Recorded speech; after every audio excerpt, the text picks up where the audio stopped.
Bismillahirrahmanirrahim. Alhamdulillahi Rabbil Alamin. Alhamdulillahi nahmaduhu wa nasta'inuhu wa nastahdihi wa na'udhu billahi min syururi anfusina wa min sayyiati a'malina. May yahdihillahu fala mudilla lah wa may yudlil fala hadiya lah. Ashhadu an la ilaha illallah wahdahu la syarika lah wa ashhadu anna Muhammadan abduhu wa rasuluh. Allahumma salli wa sallim wa barik ala sayyidina wa nabiyina Muhammad wa ala alihi wa sahbihi ajma'in. Amma ba'd. Assalamualaikum warahmatullahi wabarakatuh.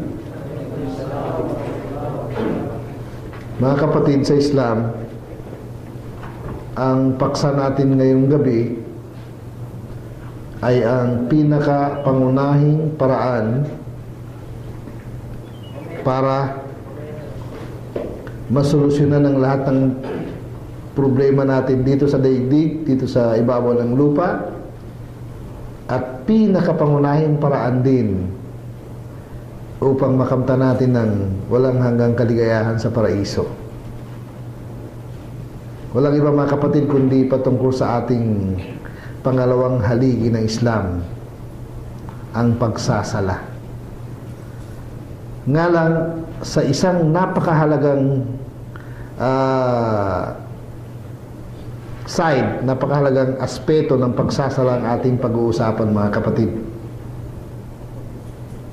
Merong hadith na nasa Sunan Ibn Abu Dawud, Rawa Abu Dawud fi sunanihi bisanadin hasan, hasanahu al-Albani, anna Jabir ibn Abdullah radhiyallahu anhu qala, ayon sa pagsasalaysay ni Abu Dawud sa kanyang aklat na Sunan Abi Dawud, ay si Jabir ibn Abdullah radhiyallahu anhu, isa sa mga sahaba, qala, kanyang sinabi, kharajna ma'a Rasulillah sallallahu alaihi wasallam fi ghazwa. Naglakbay kami at umalis kami mula Madina kasama ang Rasulullah sallallahu alaihi wasallam, sabi ni Jabir, sa isang ghazwa, isang labanan. Fa'amara an-nabiy sallallahu alaihi wasallam rajulain bil hirasa. Ibig sabihin, nung sila ay malapit na sa lugar ng kalaban, nung panahon kasi mga kapatid, ang labanan ay sa araw lang, walang labanan sa gabi kasi madilim. Maliban na kung sabihin natin na sa kabilugan ng buwan makikita mo ang kalaban mo, ibig sabihin walang labanan sa gabi, sa araw lang. Kaya sa gabi magpapahinga muna yung mga nakikipaglaban, parehong Muslim o kalaban ng Islam. Kaya inutusan ng Propeta sallallahu alaihi wasallam ang dalawang lalaki, sabi matutulog sila, merong security, merong guard. Sabihin sila yung hindi matutulog at titingin sila dun sa, sabihin kung sino ang saan magmumula yung kalaban. Pinili ng Propeta sallallahu alaihi wasallam sa dalawang lalaki na ito, isa ay muhajir, galing sa mga muhajirin, ibig sabihin galing sa Makkah. Isa ay ansari, sabihin isa ay taga Madina, isang taga Makkah at isang taga Madina. Kaya nung lumabas, sabihin kailangan doon sila sa medyo kumbaga kung saan inaasahan ang darating ang kalaban, di umalis sila doon sa grupo, lumabas sila. Sabihin, kumuha sila ng pwesto, medyo labas ng konti, doon sa kung saan inaasahan, magbumula ang kalaban. Medyo napagod yung muhajiri, yung taga Makkah. Pag sinabi kasi muhajir, kasi nag-migrate mula Makkah punta Madina. Kaya medyo naiglit ng konti, nakatulog ng konti. Itong si Ansari, yung taga Madina, ay sa halip na matulog, dinagsala na lang. Sabihin, sinamantala yung pagkakataon, tahimik ang gabi. Di nagqiyamul layl na, nagsala na lang. Kaya meron dumating na kalaban, isa sa mga musyrik. Nakita na itong nakatayo na nagsasala. Kumbaga sa wika natin, ang sarap panain to. Diba? Di talagang pinana niya. Tinamaan. Allahu Akbar. Pagkatapos nun, saan pa tumama? Sa harap. Siyempre kung sa likod, mahirap tanggalin. Tinanggal niya, itinapon niya, tuloy ang sala. Ay, sabi nung, siguro iniisip nung kalaban, ay hindi na puruan. Gawin natin pangalawa. Di, pinana ulit ng pangalawa nung kalaban. Tumama ulit. Tinanggal niya ulit. Masya Allah. Nagsasala. Tuloy ang sala. Walang tigil ang sala.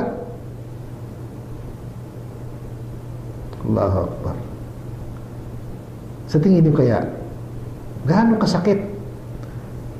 Pero ang tanong, nararamdaman ba niya yung sakit? Allahu Akbar. Hindi pa rin napuruan. Sabi nung kalaban, sige, ito pa yung pangatlo para sa'yo.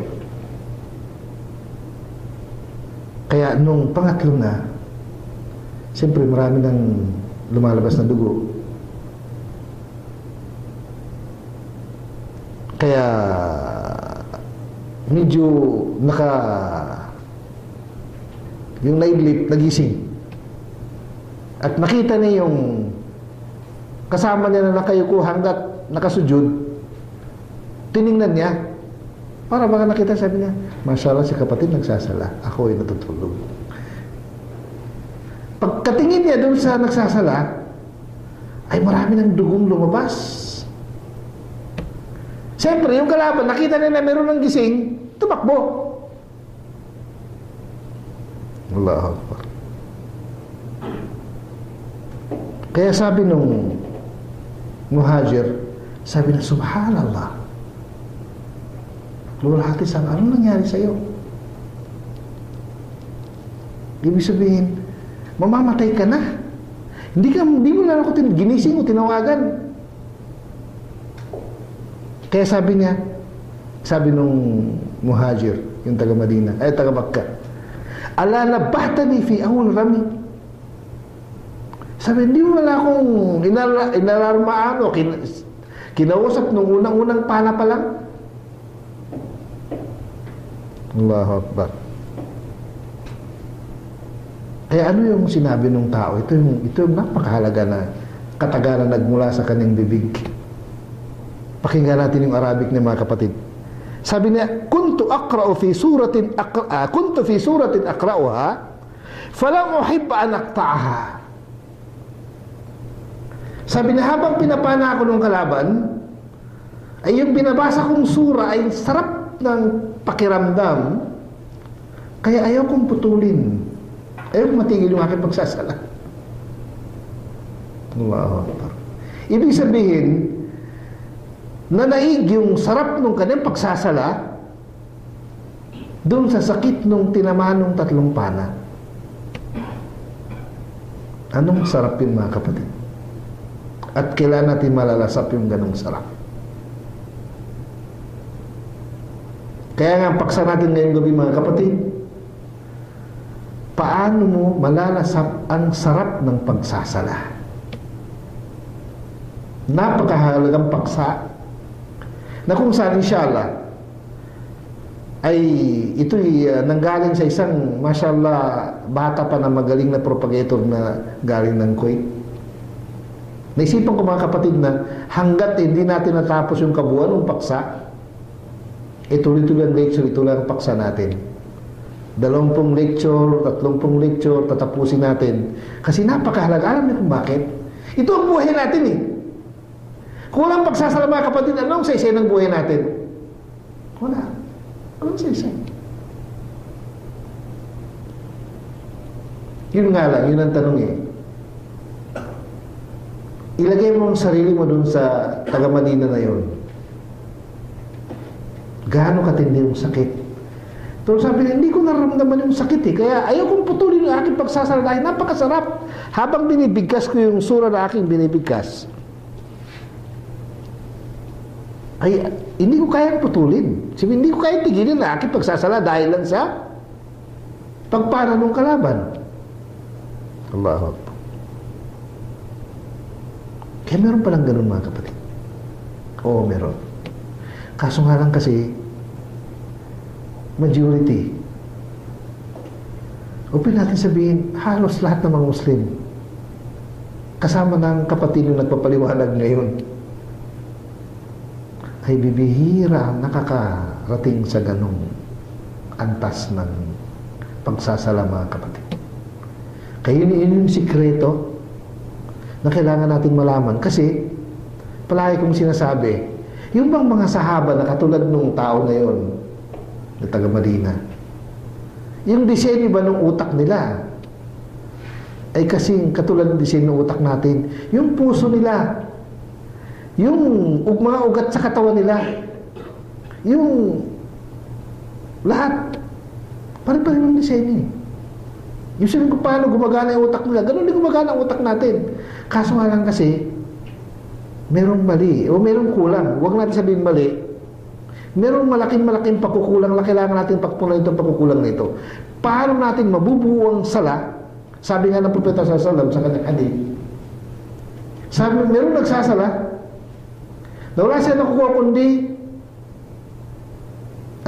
wala siya nakukuha kundi sabi niya nusfuha, kalahati ng sala. Okay kung kalahati. Sabi, meron nagsasala, ano kukuha niya? 1/3, thuluth.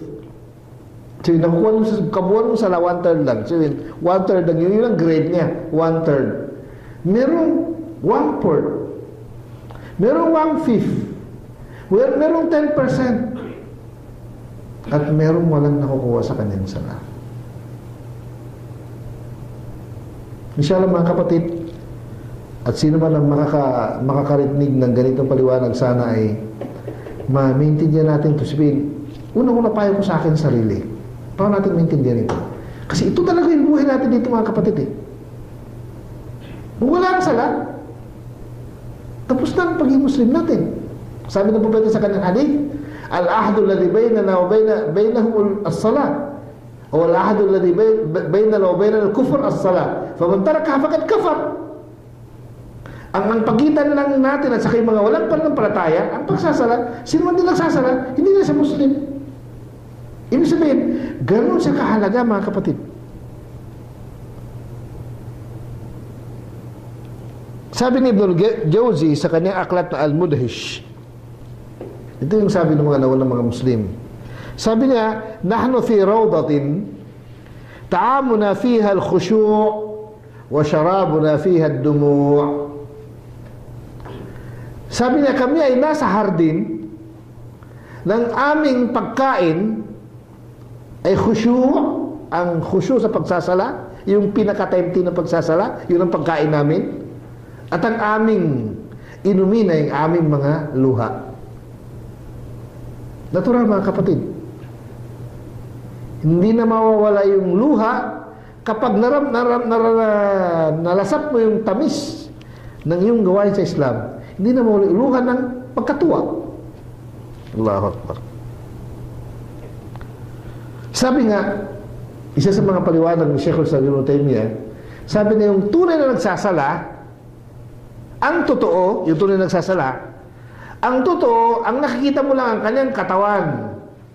Samantalang kanyang kaluluwa ay umiikot na sa arsh ng Allah Subhanahu wa Ta'ala. Nandun na sa taas. Totoo yun mga kapatid. Kaso nga lang kasi, yun na nga, kailan natin marating yung ganong antas? Ito ang ganito ang pagkasabi ni Ibn Taymiyyah rahimahullah. Sabi niya, taqrubu ruhul sajid ila Allah ma annaha fi badanihi liqawlihi sallallahu alayhi wa sallam. Sabi niya, napapalapit ang kaluluwa na nagsusujud sa Allah Subhanahu wa Ta'ala, samantalang nandun lang yung kanyang kaluluwa sa kanyang katawan. Dahil doon sa sinabi ng Propeta sallallahu alaihi wasallam, sabi niya, aqrabu ma yakunu al-'abdu min rabbih wa huwa sajid. ang posisyon, ang lugar o posisyon na kung saan ang tao ay pinakamalapit sa kanyang Rabb, sa Allah subhanahu wa ta'ala, habang siya nagsusujud. Habang siya ay nagsusujud. Allahu Akbar. Kaya maaaring isipin natin, ito'y para lang sa mga naunang mga Muslim. Sa panahon natin ngayon ay hindi pwede. Ang totoo mga kapatid, pwede. Kaso nga lang kasi, yun nga, pagbigyan natin ang ating sarili na alamin ang mga sikreto na ito para mangyari sa buhay natin upang makamta natin ang kung di mo natin makuha yung 100%, pinakamataas na grado ng ating pagsasala na kung saan yun ang pinakasolusyon sa ating problema dito, at yun na rin ang unang-unang paraan para makamta natin ng walang hanggang kaligayahan sa kabilang buhay. Actually, sabi nga nung nagpaliwanag si Sheikh Al-Mushari, sabi niya, sinubukan nila pagkatapos ng mga palabas nila sa TV na itong pinapaliwanag nila kung paano malalasap ang sarap ng pagsasala, ay nag-announce sila na magkakaroon ng seminar. Magkakaroon ng seminar na ito lang ang pag-uusapan kung paano natin malalasap ang sarap ng pagsasala. Ang umattend ng seminar ay mahigit 20,000, more than 25,000. Sa iba't ibang lugar sa Gulf, meron galing Saudi, siyempre sa Kuwait ginanap, meron galing Bahrain, galing Qatar, galing Emirates, galing sa iba pang lugar. Kasi maraming tao, babae at lalaki, na dumalo. Kasi nakita nila yung, ibig sabihin, yung kahalagaan ng paksa. Kaya maraming talaga na inganyo, o sabihin natin, na kumbinsi na umaten. Sabi nung Sheikh, sabi nung kami ay gumawa ng survey doon sa mga umaten, ay more than 90% sa mga umaten ay nabago ang kanilang pamaraan ng pagsasala. More than 90%. Allahu Akbar. Ibig sabihin, hindi pala imposible mga kapatid ang mangyayari sa atin. Kaya ito yung mga sinabi ng mga nung sila nag-survey. Isa sa mga nagsabi, sabi niya, asbahtu idan tahitu min as-salah ahissu biraha ka'annani wulidtu min jadid. Isa sa mga umattend dun sa seminar, sabi niya, nung nakuha ko yung pinakapunto, yung sikreto para mabuo ko ang aking pagsasala, sa tuwing makatapos ako magsala, ay makakaroon ako ng napakasarap na pakiramdam na para bagang ang saya-saya ko na para akong bagong pinanganak. Sabi naman ng isang babae na naka-attend, sabi niya, ako'y nanghinayang doon sa mahabang panahon, isang babae nang sabi, mahabang panahon na ako'y nagsasagawa ng sala na wala palang kabuluhan. Ibig sabihin, hanggat natuturo niya kung ano yung pinakatamang paraan. Kaya, bakit natin sinabi mga kapatid na itong pinakaunang paraan, hindi ito salita na galing lang sa akin o galing kanino man, kundi ang Allah subhanahu wa ta'ala nagsabi sa banal na Quran. Meron tayong chapter, kabanata sa banal na Quran at tinatawag Surat Al-Mu'minun. Ito ang sinabi dun sa dulo ng aya, dun sa mga tao na nakukuha nila yung kabuuan ng sala. Sabi na sa banal na Quran, ulaika humul warithun alladhina yarithuna al-firdausa hum fiha khalidun. Sila ang pagkakaluban o takapagmana na ang mamanahin nila sa kabilang buhay ay al-firdaus, ang pinakamataas na antas ng paraiso na al-firdaus. Hum fiha khalidun, at doon sila ay manatili. Dahil ano ba ang umpisa ng suratul Mu'minun, pinakaunang aya? Sinabi ng Allah, ba'da a'udhu billahi minash shaitanir rajim, bismillahirrahmanirrahim, qad aflahal mu'minun. Katunayan, nagtagumpay ang mga mananampalataya. Allahu Akbar. Nagtagumpay. Sigurado na. Ano yung unang-unang katangian? Sabi niya, alladina hum fi salatihim khashi'un.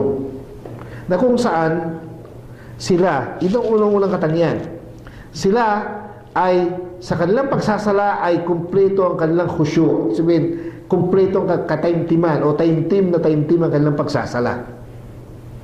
Ito na nga yung pinag-usapan natin, mga kapatid. Kaya siyempre, kailangan natin malalasap yung sarap ng pagsasala kapag nabuo natin ang tinatawag na khusyu'. Ang khusyu' kasi, mga kapatid, yun yung ibig sabihin pinagsamang takot, pinagsamang pagsunod, sabihin pag-imasunurin, pinagsamang pagmamahal, nandun ang lahat. Ibig sabihin nun, taimtim na isinasagawa mo alang-alang sa Allah SWT pagsasala. Ngayon, ano ang unang-una? Siyempre, ang unang-unang dapat na meron. Ang unang-unang dapat na meron, mga kapatid, yung tinatawag na hudurul qalb. Ibig sabihin, yung puso mo ay kasama mo. Ano ibig sabihin puso mo kasama mo? Bakit? Nakahiwalay bang puso mo? Hindi. Ang punto kasi, mga kapatid, ang pinakasintro na ang pinakasintro na gumugulo o nagpapapanatag ng tao ay puso. Hindi utak. Puso. Yun ang gumugulo, yun din nagbibigay ng kapanatagan. The same time. Kaya, ibig sabihin, kailangan habang ang Muslim ay nagsasala o isang mananampalataya nagsasala, nandun ng kanyang puso't isipan, buong kaluban niya ay kasama sa kanyang pagsasala. Hindi lumilipad kung saan-saan. Okay, siyempre, yun ang isa sa pinakapangunahing paraan, mga kapatid. Siyempre, di ba sabi nila, paano mangyari? Sa dami ng problema ko, sa dami ng ganito, sa dami ng ganon, problema ko sa trabaho, problema ko sa mga anak ko, problema ko sa ganito, problema ko sa ibang pamilya ko. Paano ko pa makontrol ang aking sarili? Ganon ba ang totoo, mga kapatid? Ang totoo, hindi ganon. Ibig sabihin, kukunti lang naman ang hinihiling ng Islam sa atin para makapokus yung puso't isipan natin para sa Allah lamang. Ititingnan natin kung gaano katagal, mga kapatid, ang kailangan ng Allah sa atin. Sabihin mo na lang, ang sala ay 10 minuto. Ibig sabihin, 50 minuto lang yung obligadong sala, siyempre. Ang kailangan na pagbigyan mo ang sarili mo ng iniisip mo para lang sa Allah subhanahu wa ta'ala. Sabihin, sa loob ng 50 minuto. Ibig sabihin, sa loob ng 24 na oras, ang kailangan lang natin ay 50 minuto. Ibig sabihin na meron ka pang 23 hours and 10 minutes para pag-isipan mo ang problema mo, para pag-isipan mo makamundong buhay mo, para pagplanuhan mo maraming bagay na gusto mong pagplanuhan ay pinahintulot sa iyo ng Islam, maliban sa gawain na ito. 50 minuto lang. Siyempre kasi, mga kapatid, ano nangyari? Kapag nabuo mo yung 50 minuto na yon, na naisagawa natin ang pagsasala, sa pinakatamang paraan, doon, dalami na. Siyempre kasi, magsusunda ka pa, magtatahajud ka pa, at kapag nag-iisa ka, lalo yung tinatawag na qiyamul layl, yung pagsasala sa hating gabi o madaling araw, siyempre, wala kang naisturbo kundi sarili mo lang. Kaya, doon ka makapagsalanan, hindi mo na alam, hindi mo na mamalayan, ay adan na pala ng Fajr. Minsan nangyari yung gano'n, mga kapatid, magsasala ka ng alas 2:30. Sa sarap ng pagsasala mo, adan na pala ng Fajr, hindi mo na malaya. Totoo yun, mga kapatid. Totoo yun. Kaya yun yung kailangan natin. Kaya, ibig sabihin, hindi natin kailangan ng masyadong hindi natin kailangan ng masyadong pagsisikap, matinding pagsisikap, pagpupunyagi, para lang makamta natin ang bagay na ito, na makasama natin ang puso natin na magiging solong-solo ng ating pagsasala at magiging focus ang ating puso't isipan na para lang sa Allah subhanahu wa ta'ala, doon sa loob ng 50 minuto na yun. Kaya totoo, mga kapatid, alin ang mas masarap? Kasama mo ang puso mo sa pagsasala o lumilipad ang isip mo kung saan-saan habang ikaw ay nagsasala? Subukan nyo. Alin ang masarap ang pakiramdam? Habang ikaw ay nagsasala, ay talagang ang puso mo ay para lang sa Allah subhanahu wa ta'ala? O lumilipad kung saan-saan? Sa totoo lang mga kapatid, minsan nangyayari sa atin na nagsasala tayo na halos, yun, katulad ng sabi ng Propeta sallallahu alaihi wasallam, 10% lang o minsan wala pang 10% ang nakapokus yung puso natin na para lang sa Allah subhanahu wa ta'ala habang tayo nagsasala. Pagkatapos ng sala, parang napakagani, parang wala tayong ginawa. Sa totoo lang. Siyempre mga kapatid, dito sa mundong ito, maraming mga bagay na masarap. Sarap ng pagkain, sarap ng pagtulog, sarap ng inumin, sarap ng anumang klase ng laro. Laro na ikaw ay nasa basketball court, anumang court, o ikaw ay nasa computer, laro ng walang kabuluhan na kamay at saka isip. Yung sarap nun, hindi mo pwedeng ihambing sa sarap ng pagsasala na habang tayo nagsasala ay nandun ang ating puso kasama natin. Allahu Akbar. Bakit mga kapatid? Bakit masarap? Ang punto kasi dito mga kapatid, kailangan na natin masubukan eh. Once na naging pamilyar na tayo sa ganung gawain, hindi na tayo basta-basta mawawala. Kaso nga lang kasi majority sa mga Muslim, yun na totoo mga kapatid, aminin natin. Ako, umaamin ako eh. Hindi ko naman sinasabing kabilang ko sa mga nakarating na mataas ang taas. Hindi ako kasama doon. Inshallah, maging kasama tayo lahat.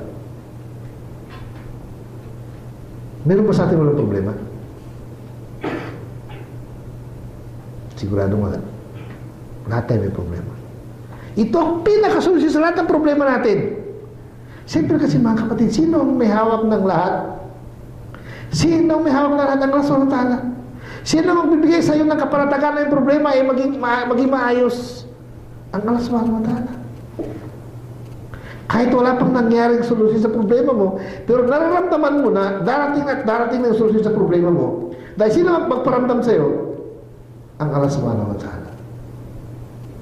Bakit kasi mga kapatid? Bakit gaano kasarap yung kaligayahan na yun? Kapanatagan na natututunan natin, nararamdaman natin, nalasap natin habang tayo nagsasala. Dahil sabi ng mga scholar ng Islam, yun ay kabahagi ng kaligayahan ng mga taong namumuhay sa paraiso. Binabahagian ka na. Kaya kapag nasarapan ka na, yun, talagang hindi ka na mawawala. Yun ang tanong. Kailangan natin malalasap yung sarap na yun. Sa Ramadan lang ba? O sa Hajj lang? Pagkatapos nun, balik sa dating gawi. Yun ang naging problema ng mga Muslim. Kasi maraming mga Muslim na, mashallah, talagang time-time nagsasala, time-time nagsasala. Pag Ramadan, pagkatapos ng Ramadan, balik sa dating gawi.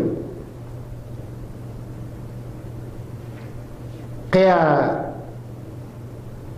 yun ang totoo mga kapatid. Sabi nga nung isa sa mga, kung di ko nakakamali si Ibnul Qayyim sa kanyang aklat na Madarij Salikin. Sabi na minsan, siyempre, kabilang sila sa mga ganong klase ng tao mga kapatid. Sabi na minsan, ay nangyari sa amin ang mga oras na masasabi ko ay napakasarap pala ng buhay sa paraiso. Kaya katulad sabi ni Ibnul Jawzi, sabi niya, nahnu fi rawdatin ta'amuna fiha al-khushu' wa sharabuna ad-dumu'. Sabi niya, kami ay nasa isang napakagandang hardin na kung saan ang aming pagkain ay khushu'. Sabi niyo, yun ang sarap ng buhay namin yung habang kami nagsasala ng taimtim, at ang aming mga inumin ay aming mga luha. Allahu Akbar. Asarap kasi ng luha kung ito ay dahil sa pagmamahal sa Allah subhanahu wa ta'ala, pagmamahal ng Allah. Napakasarap. Ngayon mga kapatid, yun ang unang-unang pinag-usapan natin, kailan yung puso natin, nakasama natin habang tayo ay nagsasala, kailan natin magagawa. Siyempre kapag inisip natin na ito lang ang sabihin, maiksing panahon lang, napakahabang oras na bahala ka na mo sa anong inisip mo, wag lang masama o laban sa kapatid. Pinahintulot sa atin na magplano ng mga magandang plano o solusyon sa mga problema. Ibukod lang natin ang pagsasala ay para lang sa Allah subhanahu wa ta'ala, para sa ating sariling kaligayahan. Allahu Akbar. Okay. Yun yung unang-unang mga kapatid, unang-unang paraan. Pangalawang paraan, yung pagkakaintindi. Unang-unang pagkakaintindi mga kapatid. Maintindihan natin kung gaano kahalaga yung ating ginagawa. Maintindihan natin kung gaano kahalaga yung pagsasala. Hindi yung katulad ng maraming mga Muslim na para bagang kasama na lang ito sa routine ng buhay. Pero wala na siyang halaga. Astaghfirullahaladzim. Meron akong mga narinig ng mga ganong kwento ng mga kapatid natin na astaghfirullah, mga Muslim pa, na nagsasala, pero ang katabi niya ay kanyang boyfriend na Kristiyano. Muslim yung babae. Anong klase ng ganong sala? Isa ngayon, naging tradisyonal lang yung sala eh. Hindi na yung sala na para sa Allah subhanahu wa ta'ala. Astaghfirullahaladzim. Minsan yung nakukwento pa sa akin, yung mga kapatid natin na alhamdulillah, naging Muslim na sila. Sabi nung naging girlfriend ko na ganito at gano'n Muslim, nagsasala, nagbabasa pa ng Quran, pero kung katabi na sa paghiga. Anong klase sala yun? Yun yung sala na astaghfirullah. Walang halaga. Walang halaga. Actually, sa totoo mga kapatid, bakit ibig sabihin, niyurakan ng mga kalaban ng Islam ang ating karapatan? Dahil sa malayo tayo dun sa ibig sabihin, sitwasyon, sa kalagayan na kung saan narapat na para sa atin. Yung malapit tayo sa Allah subhanahu wa ta'ala. Kasi pwede ba pabayaan ng Allah ang mga minamahal niya? Pwede? Sigurado hindi. Ayun ang sitwasyon mga kapatid. Kasi kailangan ang pagkakaintindi una kung gaano kahalaga yung pagsasala. Gaano kahalaga. Pangalawa, dahil sa kahalagaan ng sala, bakit mahalaga ang sala? Dahil humaharap ka sa Allah. Meron ang hadis Qudsi, ang kahulugan ng hadis. Sabi na kapag nakatayo na yung isang Muslim na nagsasala, nakaharap na sa Allah subhanahu wa ta'ala, kailangan doon na siya nakatingin sa kanyang sinusujudan. Sa tingin ko kaya mga kapatid, hindi natin hinahambing ang Allah. Pero sa buhay natin, kapag ikaw humarap sa pinakamataas na tao, sabi natin, presidente, gobernador, judge. Huwag sana mangyari na ikaw iharap sa judge dahil meron kang kaso. Pero pag nakaharap ka ba, nakatitig ka sa kanya? O nakatungo ka? Kadalasan nakatungo kapag nakaharap ka sa malaking tao, halos hindi mo kaya titigan ang kanyang mukha. Hindi ko hinahambing ang Allah subhanahu wa ta'ala. Pero yun ang tuloy na pagpapakumbaba. Ibig sabihin, habang tayo nakaharap sa Allah subhanahu wa ta'ala nagsasala, ay tayo nakatingin sa atin kung saan tayo nakasujud. Kapag inangat na natin ang ating mukha o tumingin tayo kahit saan man, ano ang sasabihin ng Allah? Sabi na, ila man huwa khairun minni. Ibig sabihin, ang tinignan mo yung mas higit pa kaysa akin. Kaya, ang punto kasi mga kapatid, para maintindihan natin, kapag nabago na yung, sabihin, pagtingin, nakatingin ka na kung saan-saan, ang Allah, habang hindi pa nabago yung tingin mo, nakaharap siya sa'yo. Sabihin, ano man ang gusto mo, nandun siya sa harap mo.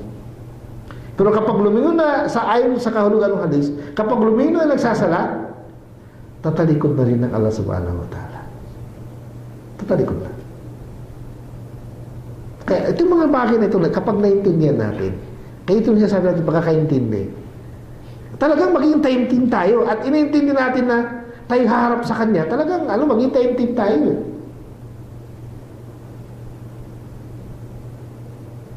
Yung mga ng mga tao nag-uudo pa lang Si Ali bin Abi Talib, isang kwento sa kanyang buhay, si Ali bin Abi Talib radhiyallahu anhu. Siya nag-uudo, nanginginig. Nakita ng mga sahaba. Nanginginig at namumutla. Sabi ng mga sahaba, ano nangyari sa'yo? Ba't ka nanginginig? At ba't ka namumutla? Sabi na kasi ako'y haharap sa upang gampanan ang tungkulin na kung saan itong tungkulin na ito ibinigay sa lahat ng nilikha ng Allah kasama mga kalangitan at ang kalupaan pati mga kabundukan. Hindi nila tinanggap. At tinanggap ko ang ipinagkatiwala ito sa akin. Ang ibig na sabihin yung Islam. Kaya sabi niya, haharap ako sa kanya bilang pagsunod, bilang pagpapatupad ng aking tungkulin. Hindi ba ako dapat matakot? Di ba ako dapat magnig? Yun ang sabi ni Ali bin Abi Talib. Bukod doon mga kapatid, isa sa kahulugan ng pagkakaintindi, maintindihan natin kung ano yung kahulugan ng ginagawa natin. At maintindihan natin anong kahulugan ng binibigas natin. Kaya doon lalabas yung kahalagaan ng pag-aaral mga kapatid. Lalo na katulad natin, hindi tayo Arab. Kahit nga mga Arab, di pa rin naintindihan natin. Tayo pa kaya? Kaya doon natin maintindihan. Sabi nga nung Sheikh, di ba sinasabi natin, syukran. Nagpapasalamat. Ang syukr ba sa kayong hamd, yung alhamdulillah, asyukrulillah saka alhamdulillah, parihong kahulugan? Hindi. Mas malalim yung alhamdulillah kaysa asyukrulillah. Mas malalim. Kaya yung mga katulad nun, habang sinasabi mong Bismillahirrahmanirrahim, inisip yung kahulugan niya sa ngalan ng Allah na pinakamawain, pinakamapagmahal sa kanyang mga mananampalataya sa kabilang muslimin, pinakamapagmahal sa mga masunurin sa kanya. So inisip mo, habang binibigkas mo, tapos Alhamdulillahi Rabbil Alamin.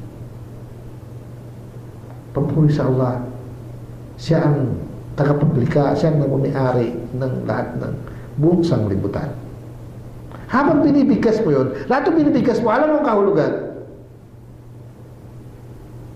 Ibang magiging epekto mga kapatid. Iba. Okay. Sabihin na natin ngayon, hindi mo pa alam. Pero alam mo, nang binibigkas mo, salita nung kaharap mo. Sa tingin mo kaya?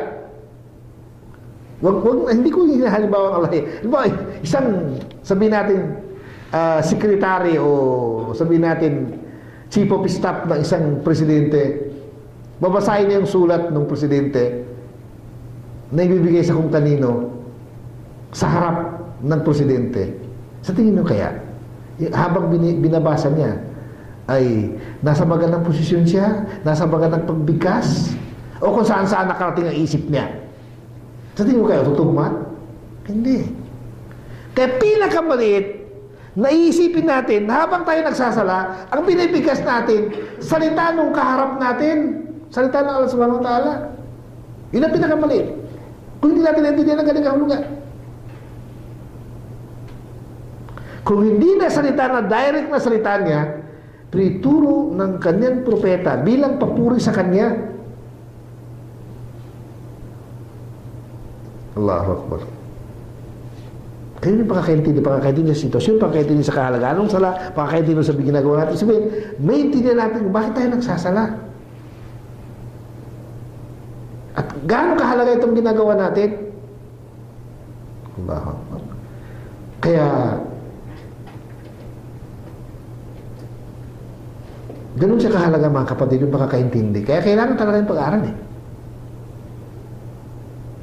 Siyempre, sa mga nagsipag-aral na halos Arabo na sila, sabihin natin, ay hindi na masyado mahirap sa kanilang pakakaintindi. Kaya lang, hindi lang yung kahulugan naman ang dapat natin intindihin Kung bakit tayo isinasagawa at bakit kailangan nandun ng Fatiha, bakit kailangan ng sura, lahat doon. Merong dahilan. Merong hikmah Allah subhanahu wa ta'ala. Doon sa Fatiha mga kapatid, na binibigkas natin ng at least 17 times sa buong maghapon magdamag. Sabi ni Prophet Muhammad SAW, ito ang pinaka-ina, una-una, ina ng Quran. Ha? Ina ng Quran. Ummul Kitab, tinatawag na Ummul Kitab, ina ng Quran. Bukod doon, ito ang pinaka-pangunahin sa lahat ng panalangin, na pinaka-mabuting panalangin na ibinigay sa atin ng Allah Subhanahu wa Ta'ala. Allahu Akbar. Kaya, sabi nga ng Propeta sallallahu alaihi wasallam, ang Fatiha ay nahati sa tatlo. Una-unang bahagi ng Fatiha ay para lang sa Allah, sabihin yung papuri sa Kanya. Pangalawa, yung para sa Allah at para sa Kanyang alipin. Yung sinasabi natin, Iyyaka na'budu wa iyyaka nasta'in. Sabihin, nilalabas, sinasabi natin ng ating tungkulin, ating posisyon, na ikaw lang sasambahin namin at sa'yo lang kami hihingi ng tulong. Allahu Akbar. Ikaw lang sasambahin namin at sa'yo lang kami hihingi ng tulong. Kung naintindihan natin yung salita na yun, ikaw lang sasambahin namin at sa'yo lang kami hihingi ng tulong. Bakit ang isang Muslim kapag nagkaroon ng problema, hindi lang naisip niya, ibang naisip niya? Kung nagkaroon ng financial, naisip niya, saan kaya magaling magpautang na pound shop o magpautang na 5-6 o magpa-sanla na pound shop. Lahat haram. Sabihin, imbis na maisip niya yung hihingi ng tulong sa Allah, ay ang maisip niya kung paano gumawa ng solusyon na haram. Kaya, yun ang pangalawang, mga kapatid, yung tinatawag na pagkakaintindi. Ngayon, tayo kasi mga kapatid, unang-una, doon pa lang sinasabi natin, Bismillahirrahmanirrahim, Alhamdulillahi Rabbil Alamin, Ar-Rahmanirrahim. Ulit na namin Ar-Rahmanirrahim eh. So, yung paulit-ulit natin binibigkas ng Allah SWT maawain at siya'y mahabagi na mapagmahal na mahal niya sino man ang sumusunod sa Kanya. Ngayon, kabilang ka sa mga sumusunod. Hindi ka doon lang nakasama sa mga pangkaraniwang nilikha ng Diyos na Kanyang kinaawaan. Kabilang ka doon sa minamahal niya.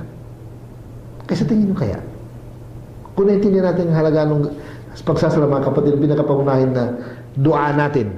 Ibig sabihin kasi ng salamat, kapatid, as-sala sa wikang Arabic, ang kahulugan niya, dua, panalangin. Ibig sabihin mga kapatid, sa anumang problema, anumang suliranin natin sa buhay na ito, dito dapat mawala ng pag-asa. Ang Allah SWT, di tayo pabayaan. Kung sakali ang problema natin ay kasalanan, ang Allah SWT ay mapagpatawad.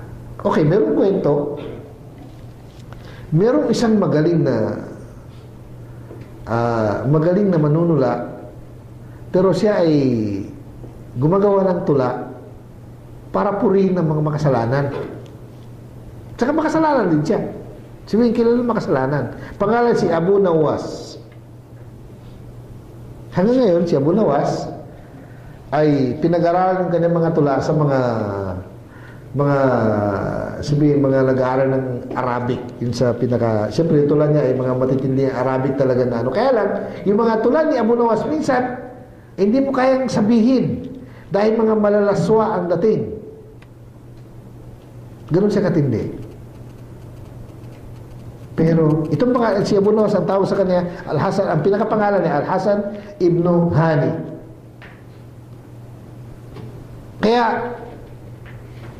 Pero wala bang pag-asa kanya para magbago? Biglang bumaliktad ang sitwasyon. Biglang bumaliktad ang ihip ng hangin.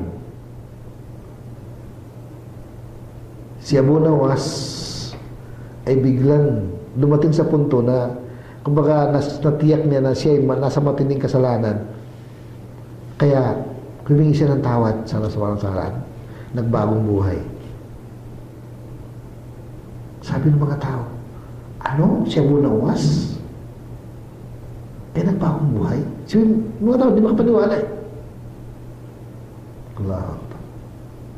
Hindi sila makapaniwala itong tao na ito na kabilang sa mga masama. Katulad nga ng mga Muslim mahilig sa kanta, higit pa ron. Kaya kasi siyempre, yung kinakanta niya yung mga manginginom. Ang sinasabi niya sa mga kanta niya, yung mga, minsan, mga malaswang kahulugan, astaghfirullah. Pero siya ay nagbago at nagbagong buhay. Siyempre kasi mga kapatid, di ba napalitan natin o narinig natin sa hadith, yung nakapatay ng siyam hanggat naging 100, di ba pinatawad siya? Ibig sabihin, gaano mang kalaki ang kasalanan na meron tayo, matatawarin tayo ng Allah. Ibig sabihin kapag humarap tayo sa Kanya.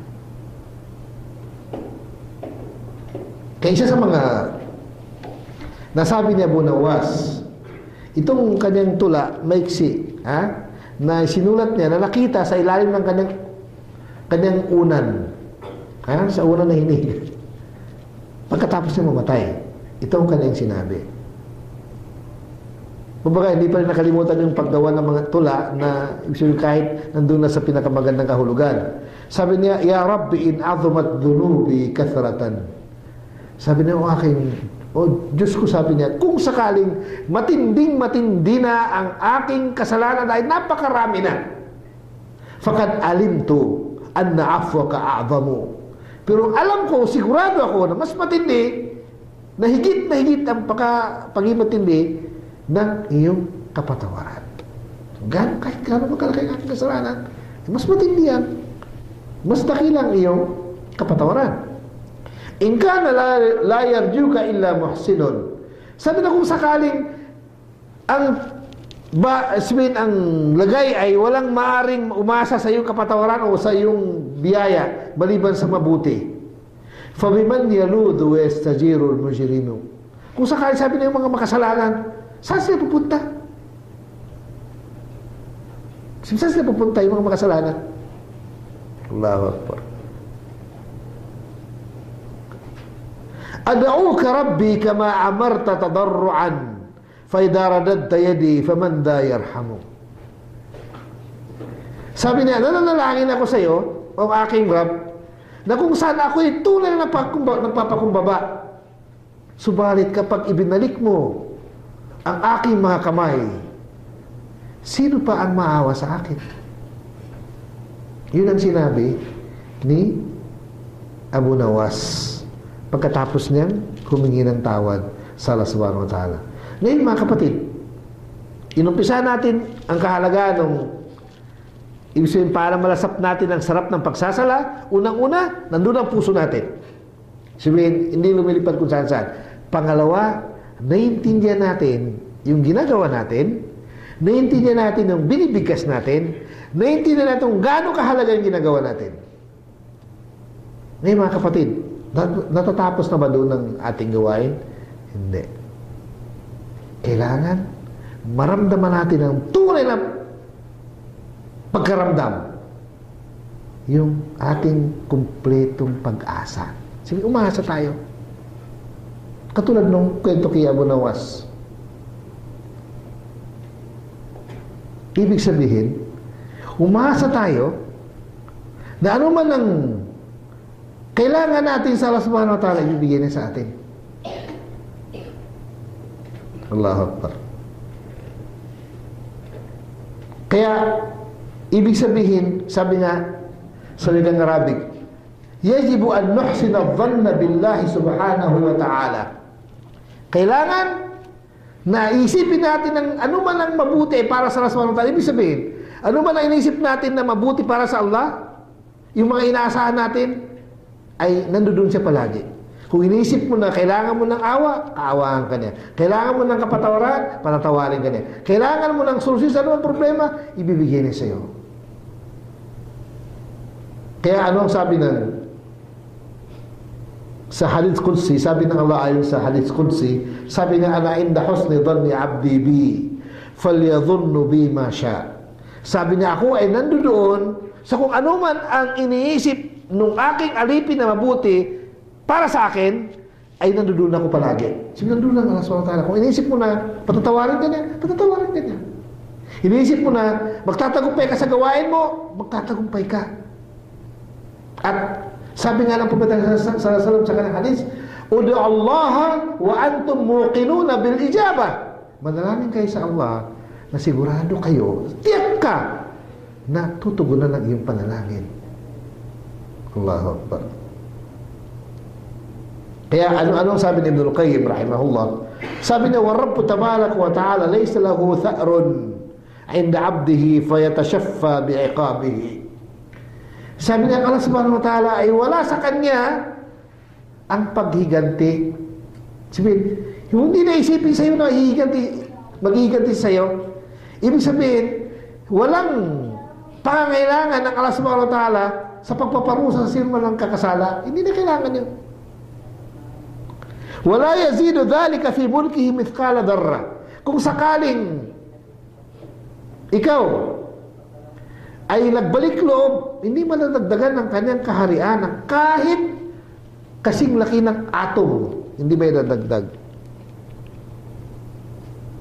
At kung sakali pinatawad niyang lahat ng makasalanan sa buong mundo, ay hindi rin mababawasan ng ano man ang pagmamayari niya kahit isang atom. Allahu Akbar. Anong sabi sa hadith qudsi? Sabi niya, "Law anna awwalakum wa akhirakum wa insakum wa jinnakum kanu ala sa'idin wahid."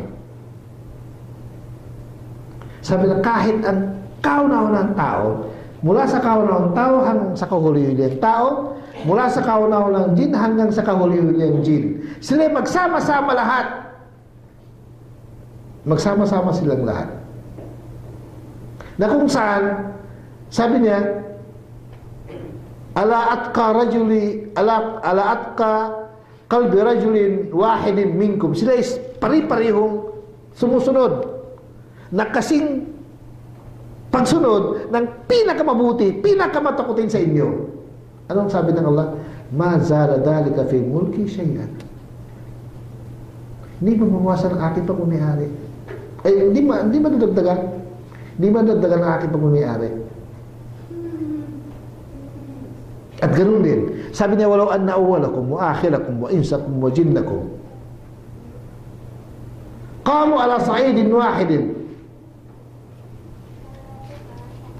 yad'una Allah thumma ata Allah kulla wahidin mas'alatahu. Bawat isa ibibigay ng Allah ano man ang kanyang kailangan. Sabihin, nagsama-sama ang lahat ng tao, mula sa kauna-unang tao hanggang sa kahuli-hulihan tao, mula sa kauna-unang jin hanggang sa kahuli-hulihan jin, magsama-samang lahat isang lugar at manalangin, humingi na ano man ang kanilang kahilingan at ibibigay ng Allah subhanahu wa ta'ala ang kanilang kahilingan.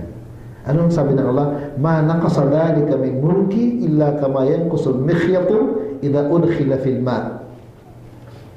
Sabi niya, walang mababawas sa aking kaharian o sa aking pagmamayari na kundi katulad lamang ng isang karayom na kapag ipinasok mo sa tubig o sa dagat. Ano madadala ng karayom mula sa dagat? Wala. Kaya ganun ang kapangyarihan ng Allah subhanahu wa ta'ala. Allahu Akbar. Kaya ano ang sabi sa Suratul An'am? Sabi niya, kataba rabbukum ala nafsihi ar-rahmah. Itinala ng inyong Rabb ang Allah subhanahu wa ta'ala para sa kanyang sarili, inubligan niya ang kanyang sarili na maawa sa inyo. Inubligan niya ang kanyang sarili na maawa sa inyo. Sa isang aya sabi niya, wallahu yuridu an yatuba alaykum. Ang Allah, ang nais niya sa inyo, mapatawad ang inyong mga kasalanan. Wa yuridu alladhina yattabi'una ash-shahawati an tamilu maylan 'azima. Samantalang yung mga sinusunod lamang nila ang kanilang sariling pagnanasa, gusto nila na kayo ay mapalayo ng mapalayo na hindi na makakabalik. Sa isang aya sabi ng Allah, wa qala rabbukum ud'uni astajib lakum. Sinabi ng inyong Rabb, manalangin kayo sa akin at tutugunan ko ang inyong panalangin. At yun nga, sabi ng propeta sa kanyang hadith, ud'u Allah wa antum muqinuna bil ijabah. Manalangin kayo sa Allah na kayo ay tiyak na tutugunan ng inyong panalangin. Kaysa yun sa, ibig sabihin, dapat na meron tayo nasa pakiramdam natin na habang tayo nagsasala, yung pag-asa. Na yung umaasa tayo sa Kanya. Wala tayong inaasahan kundi siya lang. Allahu Akbar. Wala tayong inaasahan kundi ang Allah subhanahu wa ta'ala lamang. Ngayon, meron kasing dalawang word sa Arabic eh. Meron ar-raja at saka al-amani. Isuin ang raja, isuin yun ang pag-asa. Ibig sabihin ng ar-raja sa wikang Arabic, umaasa ka habang isinasagawa mo ang iyong tungkulin. Habang isinasagawa natin ang ating tungkulin, umasa tayo na hindi tayo pabayaan ng Allah, ibibigay ang ating mga pangangailangan. Ano naman yung amani? Yun yung matayong na pangarap na walang ginagawa kundi nag-aantay lang ng uulan ng ginto. Yung tawag ng amani. Sa wikang Arabic. Pero yung raja, ibig sabihin nun, nangangarap pero ginagawa niya ang anuman ang paraan para makuha niya yung kanyang pangailangan. Halimbawa, gusto mong mamunga ng magandang iyong pananim, gawin mo ang lahat ng paraan na ipinahintulot sa iyo para umani ka ng magandang ani. Hindi yung bahala na. Sabi nga nila, maraming napapahamak sa bahala na. Kaya ano sabi ng sa Quran? Sabi niya, wa inni laghaffarun liman tab wa amana wa amila salihan thumma ihtada. Katunayan ako ay mapagpatawad sa sino man ang nagbalik loob, humingi ng kapatawaran, wa amana wa amila salihan, at siya'y naniwala at gumawa ng kabutihan, thumma ihtada, pagkatapos siya ay tuloy na nagpakatuwid. Hindi katulad na sabi natin na mabuti lang, talagang time team ang galing pagsasala pagdating ng Ramadan. Pagkatapos ng Ramadan ay balik sa dating gawin. Hindi ganoon. Allahu Akbar. Kaya ang Allah subhanahu wa ta'ala, mga kapatid, ay talagang maawain. Di ba merong hadis o unang-una sa ayat suratul Araf, sabi niya, wa rahmati wasi'at kulla shay', ang aking awa ay saklaw niyang lahat ng bagay. Okay. Doon sa hadis na nabanggit ng propeta sallallahu alaihi wasallam, sabi niya, inna lillahi mi'ata rahmatin anzala minha rahmatan wahidatan bainal jinni wal insi wal bahaimi wal hiwam o wal hawam. Sabi niya Allah subhanahu wa ta'ala, meron siyang 100 na awa, pagmamahal. Awat pagmamahal. Na kung saan, doon sa 100 na awat pagmamahal na meron siya, ang ibinaba na dito sa daigdig, ay isa lang. Isa lang. Na kung saan, itong isa na ito mga kapatid, pinaghati-hatian ng jin, tao, hayop at saka lahat ng mga nabubuhay.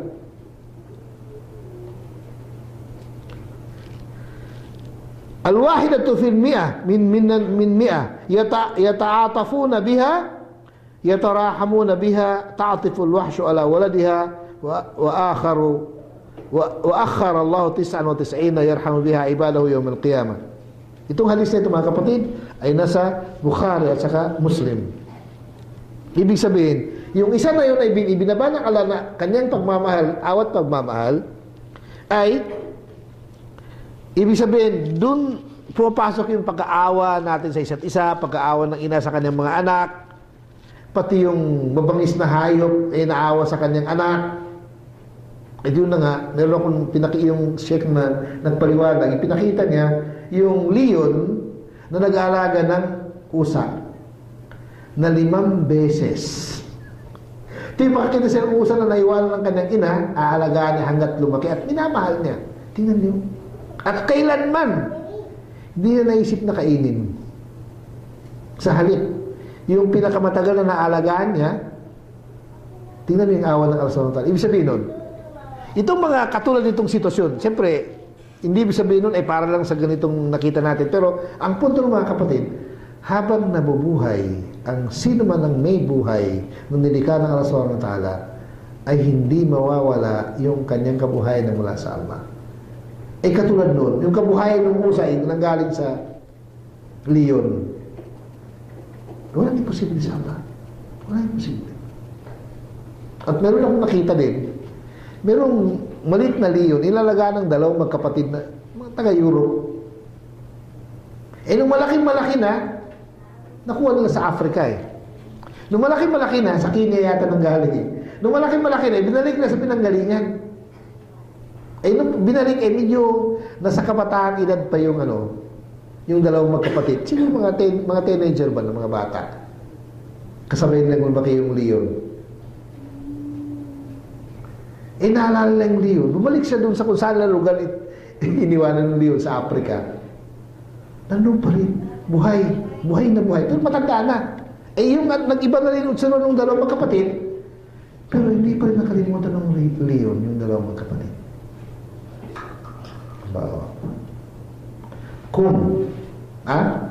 Kung ang mabangis na hayop ay marunong tumanaw ng utang na loob,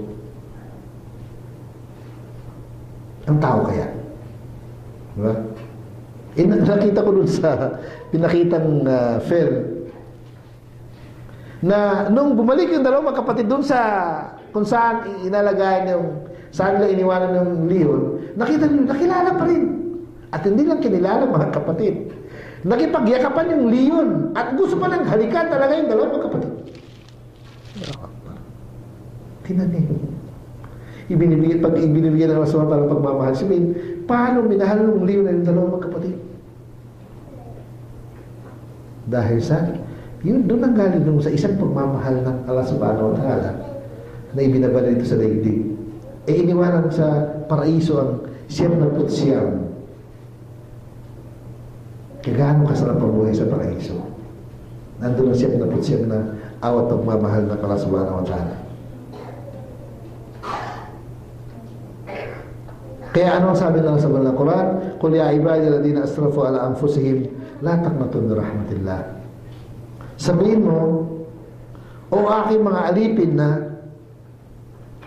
nagmalabis sa kanilang mga sarili sa pinakagawa sila ng kasalanan, la taqnatu min rahmatillah. Huwag kayo mawala ng pag-asa sa awa ng Allah o pagmamahal ng Allah. Inna Allah yaghfiru dhunuba jami'an. Natunayan ng Allah, siya ay pinapatawad ng lahat ng kasalanan. Innahu huwal ghafurur rahim. Dahil ang subhanahu wa ta'ala siya ay pinaka mapagpatawad, pinaka maawain. Actually, mga kapatid ko doon sinasabi ko, mahaba yung paksa.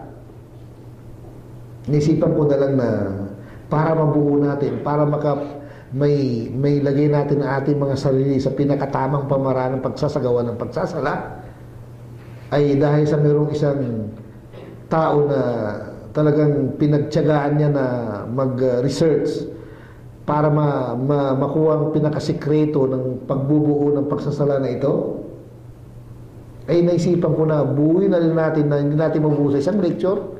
Kahit abot tayo ng 20-25 lecture, ang mahalaga, mabuo natin yung napakahalagang bagay na kung saan yun ang pinakasolusyon sa problema natin dito sa daigdig at ang pinakapangunahing paraan para matungtong natin o marating natin ang walang hanggang kaligayahan sa paraiso na nilaan ng Allah sa mga nagsasala ng taimtim, alladhina hum fi salatihim khashi'un. Kaya siguro hahaba yung oras natin kung tatapusin ko yung hinanda ko ngayon na patungkol sa ibig sabihin karugtong ng atin na pag-usapan. Inshallah, susunod natin sa susunod na pagkikita natin at inshallah ay nandito pa iba mga kapatid at kung sakaling hindi sila nakatin, pwede naman sila babawi at manood sa YouTube ni Brother Jamil. Okay mga kapatid, at inshallah pipilitin natin kasi napakahalaga na baka makakita tayo ng pagbabago sa ating buhay kung sakaling mabuo natin itong kakubuan ng pinaka tinatawag na al-khushu' fi salah, na kung saan dito natin malalasap ang sarap ng ating buhay kapag nabuo natin ito. Subhanakallahumma wa bihamdik, asyhadu an la ilaha illa anta, astaghfiruka wa atubu ilayk. Wa jazakumullah khair.